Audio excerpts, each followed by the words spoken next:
this video, I'm going to answer a question about army selection that I get asked all the time.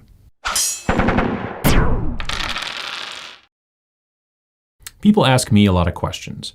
They ask me questions in comments down below in the YouTube videos. They ask me questions on Facebook and other forms of social media. They even ask me questions when I see them at conventions and different kinds of events like that. The question that I get asked most, especially on social media and in the comments, is what kind of army should I play? Especially with all the new people that are going into games like Age of Sigmar, a lot of them are either coming back to the hobby from a long time ago, or this is their first foray into the hobby, and they're asking frequently me questions about, well, what kind of army should I play? There's lots of armies to choose from in a lot of different games. What should I play? And you know, it's an important question, but I think that the answer, like most answers, is actually, well, it depends. The type of army that you might play, I think, is dependent upon one of three different classifications as far as how you are as a gamer. Now, if you're like me, you're probably what a lot of people are starting to call a hobby hero. You're one of those people who really likes to get into the painting. Maybe they really like to get into the lore, you know, the story, the fluff, as different people call it. And these things are the most important to you about the army that you choose. So in that situation, really, if you're one of those people, if you're really into the painting and the modeling and the story and the lore, then your best bet is to pick the army that you like best. The one that you're going to have the most fun painting. The one that you're going to, you know, like thinking about the most and thinking about the story and the background. When I first got into 40K, I went in and bought Tau because I thought they will be easiest to paint, which goes back and forth. I came up with a quick and easy paint scheme on how to paint them. I used a big rattle can kind of trick and stuff. There's a video about the rattle can tricks up here where I kind of talk about it. It's good if you're looking to how to quick paint your armies. But that's what I wanted to do. I wanted to paint quickly and get going. Now, this is also in 5th edition 40K, so the Tau was kind of, well, let's just say garbage in comparison to the way they are today.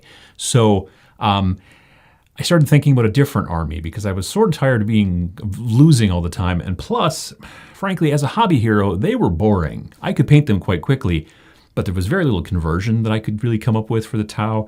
The storyline, you know, for the greater good, all that stuff just wasn't really tripping my trigger. So, of course, what I did then next is went nearly the opposite direction. No, not orcs, although orcs, if you're going to go, they're pretty much opposite of Tau, in my mind at least.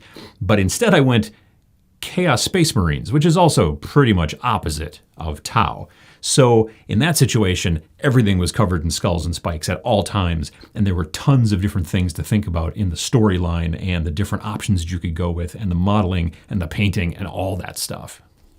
With Chaos, not only do you have your normal cult Marines, as they're called, your Plague Marines, your Noise Marines, stuff like that, you can also take the normal Chaos Space Marines and kind of modify them to sort of follow one of the 4 Chaos gods. You've got your Nurgle, your Tzeentch, your Slaanesh, and Larry, Steve, Khorne. So you can, modify them to go that direction in your paint and in your modeling, things like that. So there's a lot to go around in that. And when I decided to go over to Chaos Space Marines, again, in 5th edition, I went from Tau, who were garbage, to Chaos Space Marines, who were slightly better garbage, but not a lot better. So really, again, if you're into the modeling and the hobby, and you just kind of don't care too much about winning, then that's the thing that you should focus on. What do you like the look of? What do you like the modeling possibilities for? What do you like the story behind? And then pick that army.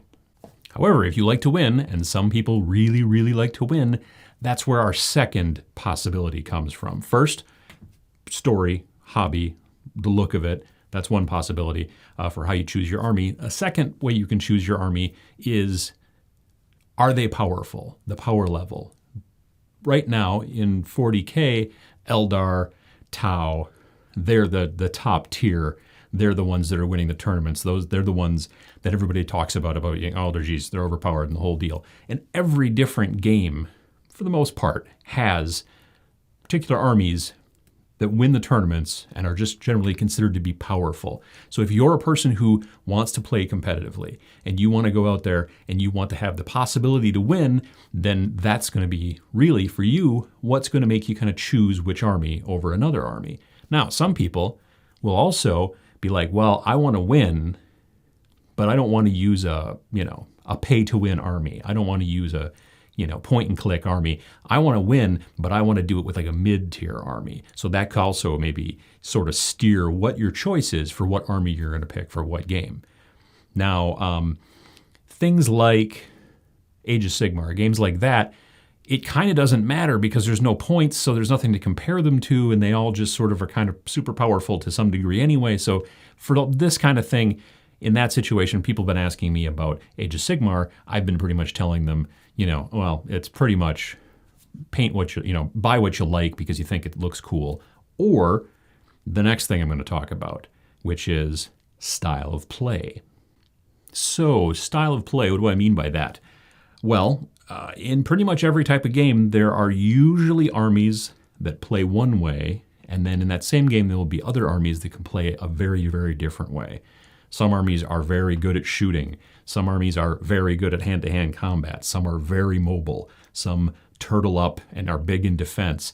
So depending on how you like to play, you like to be very shooty, you like to be very mobile, you like stealth, you like bringing a horde of models, something like that. That will also, if the play is the big deal for you and you're not super competitive, but you would not like to play an army that's very melee when you want to be shooting, or you don't want to play a very slow and plodding army when you want to be very mobile and speed around the board, that's very important. So do a little bit of research, figure out the play style, and then pick your army based off of that. There's a lot of different, in a lot of the bigger games that have tons of armies, stuff from Mantic, stuff from Games Workshop, stuff from Malifaux.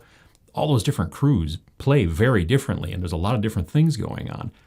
Myself, being a hobby hero, I usually, in Malifaux, pick the ones that I think look coolest. But sometimes you then find out, well, yeah, but I kind of like it when, I have more shooting or I have more mobility or whatever. So those types of things are also very important. That's your third thing. So you either pick on look and lore and that kind of stuff. You pick on what's the most powerful because I want to win because I'm a competitive player, or you pick, I want to have the right play style for me. I want the speedy army. I want the very heavily armored army.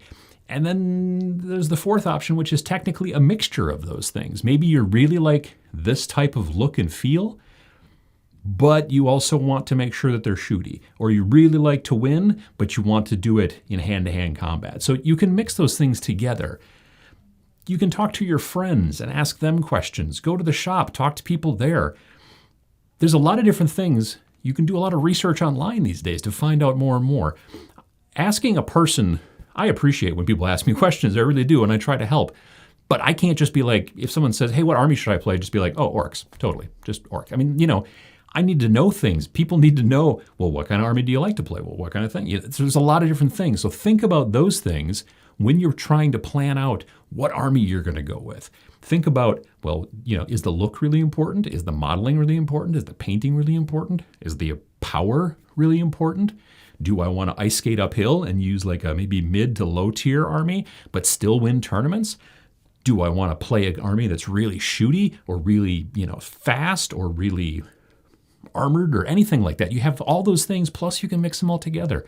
There's a lot that can go on. And the biggest trick is that you can buy an army and get into it, and you should do your research first. You really should. But if things go really south and you're like, man, I hate this army, you can always throw it on eBay and sell it and start over.